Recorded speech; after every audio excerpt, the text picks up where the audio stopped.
नमस्कार, बहुत स्वागत है आपका। प्राइम डिबेट देख रहे हैं आप। मैं जेपी शर्मा हूं आपके साथ। भारतीय जनता पार्टी ने आज विधानसभा चुनाव में अपनी हार पर मंथन किया। क्यों हारे, कैसे हारे, इस पर बात हुई। आगे कैसे जीतें, इस पर भी बात हुई।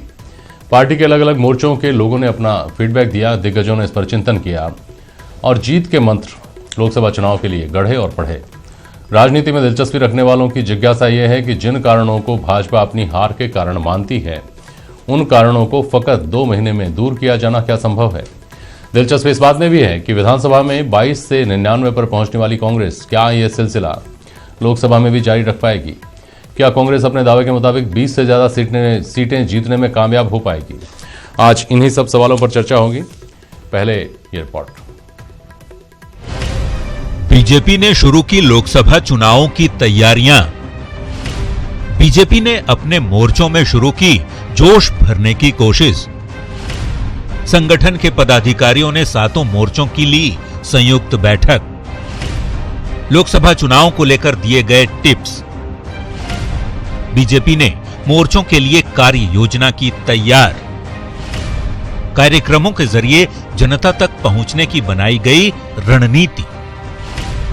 विधानसभा चुनाव में हार से पार्टी ने लिया सबक। लोकसभा चुनाव के लिए कार्यकर्ताओं में जोश फूंकने की कवायद। भारतीय जनता पार्टी राजस्थान आगामी लोकसभा चुनाव की दृष्टि से जो कार्यक्रम हम तय करने वाले हैं, उसमें 3 प्रकार के कार्यक्रम राष्ट्रीय स्तर से तय हुए हैं। एक राष्ट्रीय स्तर के कार्यक्रम होंगे जो पूरे राष्ट्र में एक साथ चलेंगे, और दूसरे पूरे राष्ट्र में सभी मोर्चों को अलग अलग कार्यक्रम दिए हैं, उसकी तैयारी विशेष तौर पे मोर्चे करेंगे। और तीसरे हमने 2-2, 3-3 लोकसभाओं को जोड़ करके पार्टी ने एक क्लस्टर योजना तैयार की है। वसुंधरा जी का फोटो है और प्रदेश अध्यक्ष के ऊपर भी आपने देखा होगा, हमने जो भारतीय जनता पार्टी एक वैचारिक दल है, श्यामा प्रसाद मुखर्जी और भारतीय जनता पार्टी के दीनदयाल जी उपाध्याय दोनों का चित्र वहाँ पर है, अटल जी का चित्र है, प्रधानमंत्री जी और राष्ट्रीय अध्यक्ष का चित्र है। इसलिए भारतीय जनता पार्टी वैचारिक दल है और संगठनों के कार्यक्रम है, उस वैचारिक दल के आधार पर हम अपने विषय को बढ़ा। चलिए शुरुआत करते हैं बहस की। हमारे साथ लक्ष्मीकांत भारद्वाज जी हैं, भारतीय जनता पार्टी के प्रवक्ता हैं।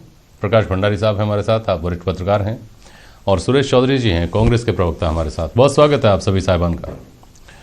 लक्ष्मीकांत भारद्वाज जी, सुरेश चौधरी जी की पार्टी को आज पहला संतोष तो इस बात का हुआ कि आखिरकार आपने अपनी हार को हार मान लिया। शुरू से आप ये कहते आ रहे थे कांग्रेस की जीत कोई जीत नहीं है और हमारी ये कोई हार नहीं है, हम बेहतर सीटों तक पहुंचे हैं। देखिए, ये बात सही है कि कांग्रेस पार्टी में और हम में केवल 0.5% का डिफरेंस है वोटों में, लेकिन फिर भी सरकार तो हमारी गई है, इसमें कोई इनकार नहीं किया जा सकता। काउंटिंग में ही हमसे आगे हैं और सरकार आज चला रहे हैं, हम विपक्ष में हैं। लेकिन ये हमारी सतत चलने वाली प्रक्रिया है कि अगर हम कहीं पर कम रह गए और कहीं पर हमको लगता है कि हम लोग चुनाव नहीं जीत पाए, तो उसका मंथन करना और उसको जिस कमी की वजह से हम लोग चूक गए उसको दूर करना। ये अगर यहाँ पे हुआ, इससे पहले भी अगर, क्योंकि भारतीय जनता पार्टी तो बहुत सालों तक इस देश में संघर्ष का ही प्रयास रही है, उसने सड़क पे और सदन में कांग्रेस के अन्याय अत्याचार के खिलाफ लड़ाई लड़ी है, तो उसने अपनी कोई भी ऐसी गलती जिसकी वजह से हमको कमी रह गई उसको पूरी करने के प्रयास भारतीय जनता पार्टी के नेता भी करते हैं, कार्यकर्ता भी करते हैं। और जो कुछ कमियां हमारी विधानसभा चुनाव में रही है वो लोकसभा चुनाव में ना रहे, इसके पूरे प्रयास करते हैं। इसलिए हमने अपने कार्यकर्ताओं से फीडबैक ले रहे हैं, अपने नेताओं से फीडबैक ले रहे हैं। और जो लोकसभा का चुनाव आने वाले 4 महीने बाद होने वाला है, उसमें पुरजोर तरीके से राजस्थान में लोकसभा का चुनाव लड़कर भारतीय जनता पार्टी की ज्यादा से ज्यादा सीटें यहां से हम जिताएं। 25 की 25 सीटें जो पिछली बार हमने जीती हैं, उनको वापस रिपीट करके हम केंद्र में भारतीय जनता पार्टी की, नरेंद्र मोदी जी के नेतृत्व की सरकार बनाए। इसके लिए भारतीय जनता पार्टी हर तरीके से प्रयास करेगी। क्या फीडबैक आया लक्ष्मीकांत जी, क्या कहा लोगों ने, क्यों हारे? देखिए, कई बातें तो ऐसी हैं जो बिल्कुल सार्वजनिक नहीं कर सकते आप, ठीक है, जो कर सकते हैं वो कर दीजिए। जो हो सकती है वो यह है कि हम लोगों ने लोक कल्याणकारी सरकार के रूप में जितनी पब्लिक वेलफेयर की स्कीम्स चलाई, उससे राजस्थान की जनता में बहुत कुछ अच्छा मैसेज गया, लोगों को बहुत फायदा हुआ, लेकिन हम उसका उतना प्रचार नहीं कर पाए। दूसरा, हमें जो सबसे बड़ी चीज लगती है कि कांग्रेस ने जो झूठ फैलाया और कांग्रेस ने जिस स्ट्रेटजी के साथ चुनाव लड़ा कि इस जाति का ये मुख्यमंत्री होगा, उस जाति का वो मुख्यमंत्री होगा, जैसा सचिन पायलट को मुख्यमंत्री के तौर पर इन्होंने अपने इनडायरेक्ट प्रोजेक्ट किया और उसमें गुजरों में मैसेज दिया, ऐसे बहुत सारी जातियों में अलग अलग नेताओं के नाम पर इन्होंने मैसेज दिया और उस स्थिति में कुछ भटकाव हुआ, उसकी वजह से 0.5% वोट हमारा कम रह गया और उसकी वजह से हम सरकार से बाहर रह गए। और भी कई सारे कारण हैं। आप देखेंगे 8 महीने पहले 2 लोकसभा का और 1 विधानसभा का उपचुनाव हुआ था और उसमें सारी की सारी 17 विधानसभा सीटों पर हम चुनाव हार गए थे, लेकिन हमने वहां से बड़ा कमबैक किया। अच्छी तैयारी के साथ चुनाव लड़ा, हमारे नेताओं ने जोरदार प्रचार किया, हमारे कार्यकर्ताओं ने खूब मेहनत की और उसी का नतीजा यह है कि जब 2013 का चुनाव हुआ था उसमें हमारी 163 सीटें आई थी और कांग्रेस पार्टी की 21 सीटें आई थी, लेकिन इस चुनाव में कांग्रेस पार्टी की 99 सीटें आई हैं और हमारी 73 सीट आई है। इसलिए ये हमारे कार्यकर्ताओं की मेहनत से और हमारे नेताओं के प्रचार से ही ये संभव हो पाया और उसको हम अब आगे जारी रखने का काम करेंगे। लक्ष्मीकांत जी, पहली बात तो आपने ये कही कि कांग्रेस ने दुष्प्रचार किया जी, लोग झूठ में आ गए, आप अपनी बात को पहुंचा नहीं पाए और कांग्रेस ने झूठ फैला दिया जी। यही बात कांग्रेस कहा करती थी जब आप सरकार में थे तब, और तब भी मेरा सवाल ये होता था, अब फिर मेरा यही सवाल है आपसे कि जो मतदाता है जिसको 18 साल पूरे हो जाने के बाद ये मानकर कि समझदार है, अपने मताधिकार का प्रयोग कर सकता है, विवेकवान है, उसको मत का प्रयोग करने का अधिकार दिया जाता है, वो इतना मूर्ख है कि वो सत्ताधारी पार्टी की जो अच्छी योजनाएं होती हैं उनके बारे में अगर कोई दूसरा झूठ कहे तो उसको मान लेता है। जब ये सरकार, आप सरकार में थे तो इनकी बात मान ली, अब ये सरकार में है तो आपकी बात मान लेंगे। नहीं, देखिए, अगर बात मानी होती तो हमारे और इनमें 0.5% का डिफरेंस नहीं होता। जिस बात का मैं जिक्र कर रहा हूं वो ये है कि इन्होंने एक जाति में ये मैसेज दिया कि हम आपकी जाति के इस नेता को हम मुख्यमंत्री बनाएंगे, तो आप तो 36 कौम को साथ लेकर चल रहे थे, लेकिन कई बार लोग भावनाओं में आते हैं और उसका परिणाम यह है कि कांग्रेस पार्टी ने जो पूरे राजस्थान भर में हर गली में मुख्यमंत्री बनाकर प्रोजेक्ट किया हुआ था और जो उसको मैं जो कह रहा हूं उसको स्टेब्लिश किया इन्होंने चुनाव के बाद। आप देखिए, जो जिसको इन्होंने मुख्यमंत्री बनाने की बात की थी, क्या हुआ सब जानते हैं। राजस्थान में जब 11 तारीख को चुनाव परिणाम आया और 12 और 13 तारीख को राजस्थान की सड़कों पर क्या हुआ सबने देखा। इन्होंने किसानों को भरमाने की बात करी, इन्होंने कहा संपूर्ण किसान का संपूर्ण कर्जा माफ करेंगे। चुनाव के बाद क्या हुआ, जब सरकार बनी उसके बाद क्या हुआ, लॉलीपॉप थमा दी। इन्होंने सहकारी बैंकों के नाम पर, वाणिज्य बैंकों के नाम पर केसीसी के लोन को ये गप कर गए और जो दूसरी तरीके के लोन है उन पर कोई चर्चा नहीं करी। पहले ये बताइए ना, मैंने झूठ के बारे में आपसे कहा कि क्या मतदाता इतना मूर्ख है कि वो झूठ में आ जाता है? देखिए, मैं विपक्षी पार्टी के, जब आप में विपक्ष में थे तब आपकी बात में आ गया, आप ये विपक्ष में थे तो इनकी बात में आ गया, ऐसा होता है क्या? झूठ और सच की बात नहीं है, बात इस बात की है कि अगर 4 बार आपने कोई बात इतने उससे कही कि हम राजस्थान में सरकार में आएंगे तो ये सब करेंगे कि किसान का संपूर्ण कर्जा माफ कर देंगे हम। और देखिए, जिसका इन्होंने कुछ जातियों में तो स्पेशली एक भ्रम फैलाने की कोशिश की, चाहे वो किसी एनकाउंटर के नाम पे हो चाहे किसी एक पर्टिकुलर नेता के नाम पर हो, उन्होंने इस एक जाति में भ्रम फैलाने की कोशिश की और उसका परिणाम जब चुनाव परिणाम आया उसके बाद देखा कि किस तरह इन्होंने जो राष्ट्रहित के मुद्दे हैं उस पर भी इनके शिक्षा मंत्री के किस तरह के बयान आते हैं, महाराणा प्रताप को लेकर, अकबर को लेकर, वो सब लोग समझ रहे हैं। जिन लोगों ने के बीच में इन्होंने झूठ फैलाया था वो चुनाव परिणाम के बाद इनके झूठ से बाहर आ चुके हैं और उसी का परिणाम है, उसका परिणाम है। आप ये मानते हैं? आपने जो उदाहरण दिए, देखिए, कई बार मामलों में लोग भ्रमित हो गए थे इसलिए आपको हर का सामना करना पड़ा, बहुत सारे कारणों में से वो भी एक कारण है और उसी का परिणाम है कि 8 पंचायतों और जिला परिषदों के जो उपचुनाव हुए, चुनाव परिणाम के 20 दिन बाद उसमें कांग्रेस ने जो मुंह की खाई है उसी का परिणाम है। अच्छा, सुरेश चौधरी जी, जातिवाद की राजनीति करके सत्ता में पहुंच गए, यहां तो केंद्र में नहीं पहुंच पाएंगे, कह रहे हैं लक्ष्मीकांत जी। देखो भाई, लक्ष्मीकांत जी क्या कह रहे हैं, मैं पहले तो आपके चैनल के माध्यम से पूरे राजस्थान के उन वोटरों को धन्यवाद देना चाहूंगा जो हमें समर्थन दिया, जो जनादेश दिया। लक्ष्मीकांत जी भी मेरे छोटे भाई हैं, इनको मैं कहना चाहूंगा कि जनता के जनादेश का आदर करना चाहिए। नहीं, मैंने आदर ही किया साहब। नहीं भारद्वाज जी, आप बीच में मैं नहीं बोला, आप भी नहीं बोले। जनता के जनादेश का आदर करना चाहिए। मैंने आदर तो आपको भी करना चाहिए था 5 साल तक। आप नहीं बोलते थे क्या खिलाफत में? नहीं, मैंने आपके चैनल के माध्यम से मैंने कई बार कहा कि हमारी 21 सीटें आई तो उसका कोई न कोई हमारे से भूल हुई। हमारी योजनाएं अच्छी थी लेकिन जनता ने नहीं स्वीकारी, इसका मतलब हमसे कोई कमी रही।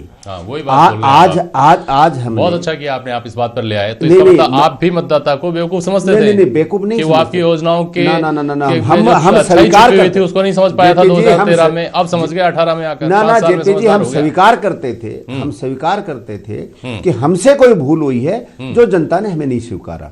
आज जनता के सामने हम वचन के साथ जो मैनिफेस्टो लेके गए, जनता के सामने हमने हमारी बात रखी, जनता ने उन वादों के अनुसार हमें मत दिया और आज हम सत्ता में आए और जनता से जो हमने कमिटमेंट किया है उन कमिटमेंटों को पूरा करेंगे। जब जनता हमारे पे विश्वास करेगी, ये तो सरकार आई है, सरकार चलती है।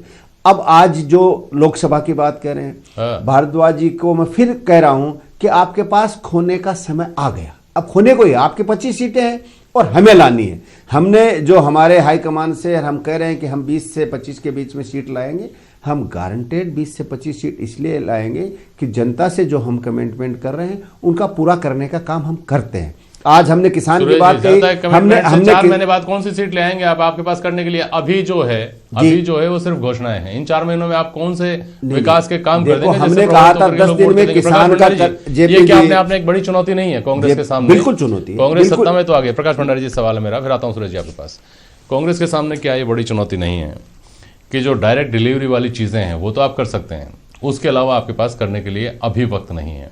आपकी मंशा साफ हो सकती है, आपकी नीयत साफ हो सकती है, उस दावे पर मैं सवाल खड़े नहीं करता, लेकिन 3 महीने में 4 महीने में आप कुछ ऐसा करके नहीं दिखा सकते जिससे लोग आपको वोट दे दें। जेपी साहब, अगर आप विधानसभा के चुनाव के परिणाम की करें तो मैं भारद्वाज साहब से इस बात से इत्तेफाक करता हूं कि दोनों ही पार्टियों के बीच में 0.5% का ही मतों का अंतर था। हाँ।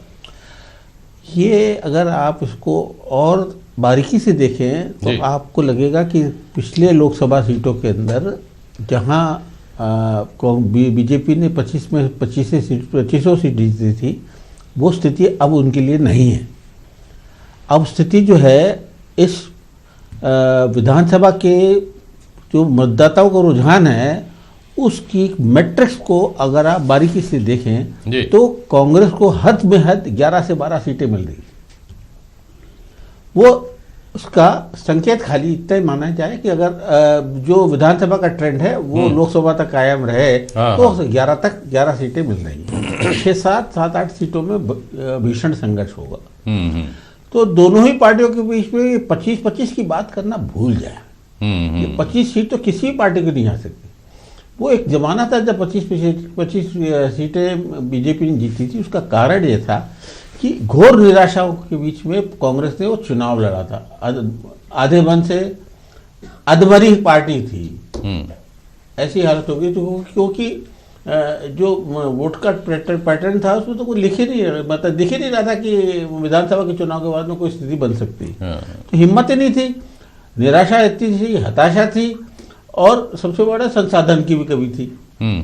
आज वो स्थिति नहीं है। आज कांग्रेस में सुरती है, लेकिन वो उसको आप समझे कि 25 में से 2500 सीट दिला दी। ऐसी कोई संभावना दिखती नहीं है। और फिर ट्रेंड भी बदलता है सर। अंग्रेजी में कहावत है शेयर द ऑनर्स। ज्यादा आधी सीटों का बंटवारा हो सकता है। आधी आप जीत ले, आधी कांग्रेस जीत ले, आधी भाजपा। ठीक बात है। और अभी लक्ष्मीकांत जी ने कहा, आपकी बात में मैं जोड़ रहा हूँ प्रकाश भंडारी जी, आपने कहा कि अगर इन्हीं आंकड़ों को, इसी मैट्रिक्स को हम लोकसभा चुनाव पर अप्लाई कर दें तो सीटों का शेयर इस तरीके से हो सकता है।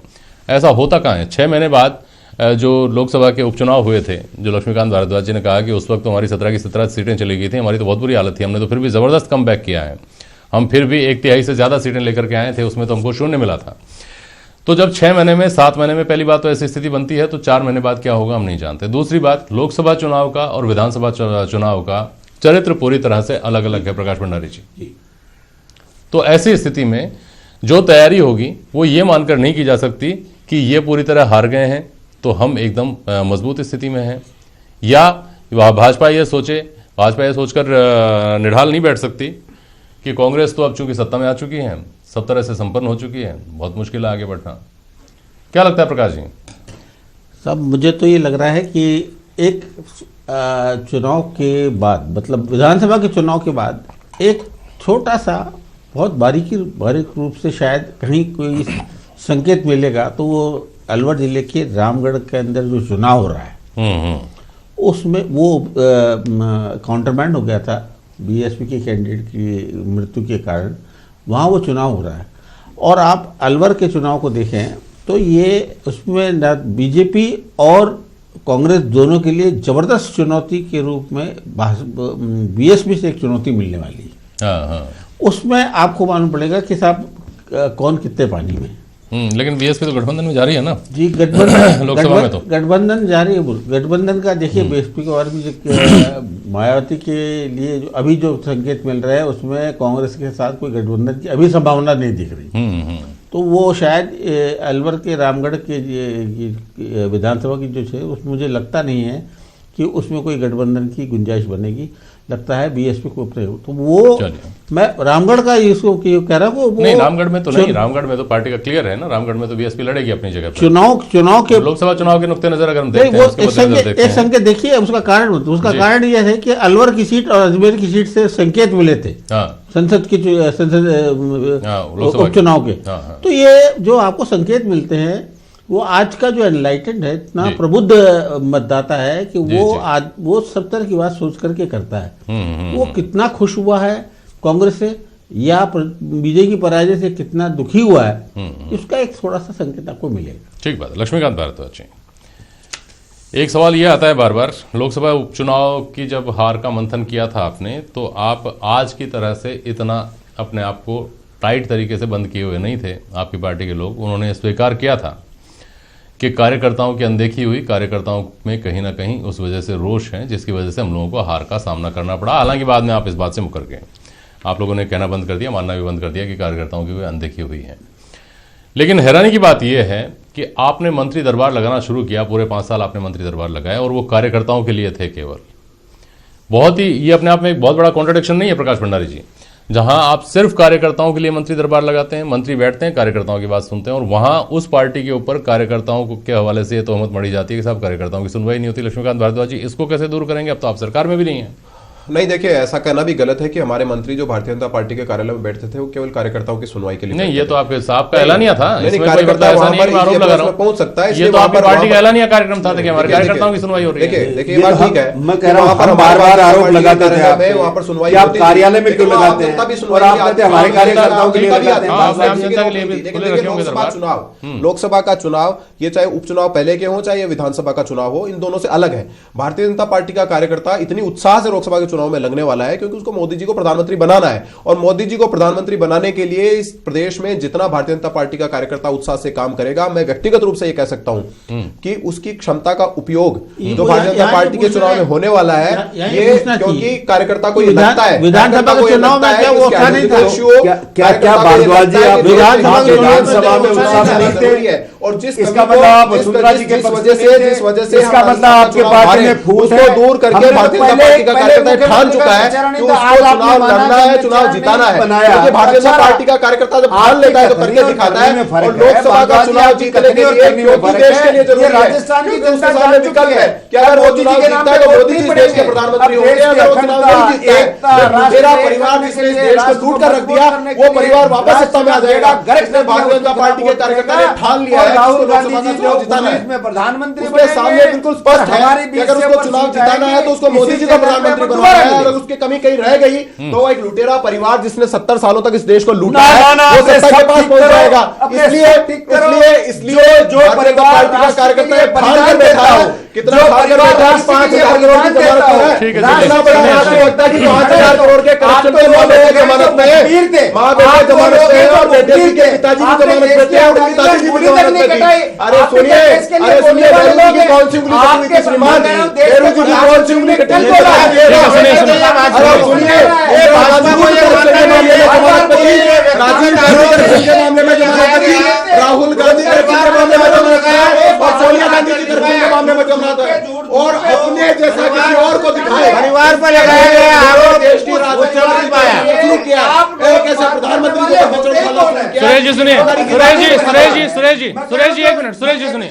अरे लक्ष्मीकांत जी चाहते ही ये थे, लक्ष्मीकांत जी यही चाहते थे कि इस मोड़ पर आकर ये बहस जो है उन सवालों से भटक जाए। मुझे बताइए लक्ष्मीकांत जी कि ये जोश जो आप करने एक बार ठान लेता है भारतीय जनता पार्टी का कार्यकर्ता, वो करके दिखाता है, ये ठानने का वक्त अब क्यों आया? आज से 1 महीने पहले क्यों नहीं आया था, 2 महीने पहले क्यों नहीं आया? पहली बात। दूसरी बात, जो आपने कहा कि मोदी जी को प्रधानमंत्री बनाने के लिए तो जान लड़ा दी जाएगी, तो मोदी जी जब ये कहें कि कमल के फूल को जिताना है राजस्थान में, जान लड़ाओ, तब नहीं लड़ा रहे थे। अब मोदी जी को जिताने के लिए लड़ा रहे हैं। मैं फिर आपको वही बात कह रहा हूं कि 8 महीने पहले के लोकसभा उपचुनाव का रिजल्ट, उसके बाद जिस तरह से राजस्थान की राजनीति में हमको खारिज कर दिया गया था कांग्रेस पार्टी के द्वारा, कुछ अपने आप के पॉलिटिकल एनालिसिस्ट के द्वारा, कुछ ट्रेंड मेकर्स के द्वारा हमको राजस्थान में पूरी तरह से खारिज कर दिया गया था। और आपको बताओ, एक राष्ट्रीय चैनल ने हमको 17 सीटें दी थी राजस्थान में, 17 सीटें दी थी राजस्थान में। आपकी सोच को मुक्त बनाना चाहते हैं, कांग्रेस की सोच को मुक्त बनाना चाहते हैं। हम नहीं चाहते चाहते कि कांग्रेस के अध्यक्ष है 5,000 करोड़ की जमानत पर छूटा हुआ हो।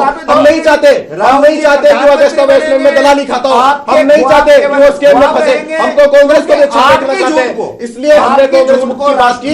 हम चाहते ही नहीं कि कांग्रेस प्रतिष्ठा रही है, जिसके झंडे के नीचे बाल गंगाधर तिलक लड़े, जिसके झंडे के नीचे लाला लाजपत राय लड़े, उस झंडे के नीचे 5,000 करोड़ के करप्शन में जमानत पर छूटा हुआ व्यक्ति अध्यक्ष बने। हम तो उससे मुक्ति चाहते हैं। हम तो आपकी प्रतिष्ठा की लड़ाई लड़ रहे हैं, कांग्रेस पार्टी की प्रतिष्ठा की लड़ाई लड़ रहे हैं कि जिस झंडे के नीचे सुभाष चंद्र बोस लड़े, जिस झंडे के नीचे लाला लाजपत राय लड़े, जिस झंडे के नीचे बाल गंगाधर तिलक लड़े, उस झंडे के नीचे 5,000 करोड़ के करप्शन में जमानत पर छूटा हुआ व्यक्ति उस पार्टी का अध्यक्ष बने। हमारे सुनिए, अब सुनिए प्रकाश भंडारी साहब, सुनिए सर, सुनिए चौधरी साहब, अरे चौधरी साहब सुनिए, लक्ष्मीकांत जी सुनिए ना। प्रकाश भंडारी साहब मुझे समझाइए, लक्ष्मीकांत जी अपनी पार्टी का अपने तरीके से निश्चित तौर पर पक्ष रखेंगे, उनका धर्म है, उनका कर्तव्य है। भारतीय जनता पार्टी जो आज हार के मंथन पर बैठी और यह दावा कर रही है कि हम लोकसभा चुनाव में कमबैक करेंगे, क्या क्या करना होगा, एक पत्रकार के नजरिए से, एक स्वतंत्र विश्लेषक के नजरिए से सबसे बड़ी चुनौतियां भारतीय जनता पार्टी के सामने क्या है?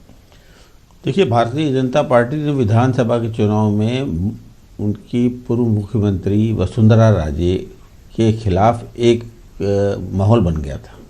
उससे तो अब करीब करीब वो मुक्त है। अब वो राष्ट्रीय मुद्दों पे लोकसभा के चुनाव के अंदर राष्ट्रीय मुद्दे ज़्यादा काम आएंगे मेरे, क्योंकि 4 महीने के अंदर किसी सरकार को नहीं आप उसका आकलन नहीं कर सकते, उसका परीक्षण नहीं कर सकते कि क्या क्या परफॉर्म करने जा रही है। और कांग्रेस की सरकार जो खुद सत्ता में है आज, वो खुद भी इलेक्शन मोड में होगी, वो इलेक्शन मोड में होगी। और इलेक्शन मोड के अंदर आप देखिए समय बहुत कम होता है। उसमें ये देखना है कि बीजेपी का जो है वो राष्ट्रीय मुद्दा वो कितना लोगों को चमत्कृत करता है जी।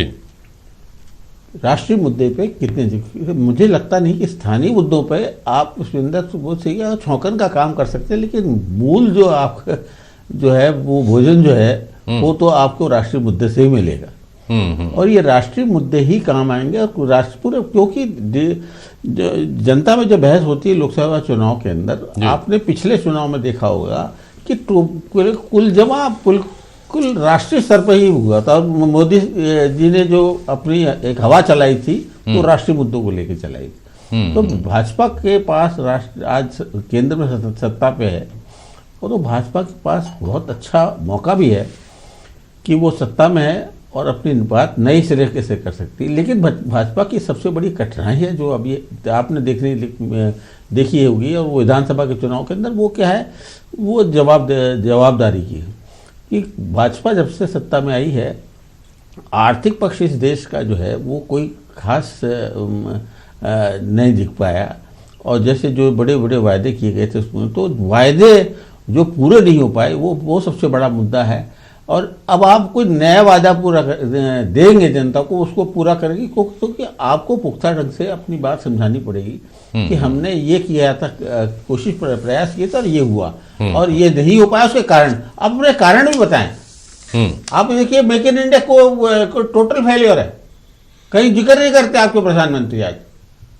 आज डिमोनेटाइजेशन का जो है, नोटबंदी का असर देखिए, आज तक असर है उसको, 2 साल से ज्यादा हो गया। आज आप जीएसटी के अंदर आपका रोल बैक शुरू हो गया। आपने जिस हिम्मत से और क्या किया था वो जीएसटी के अंदर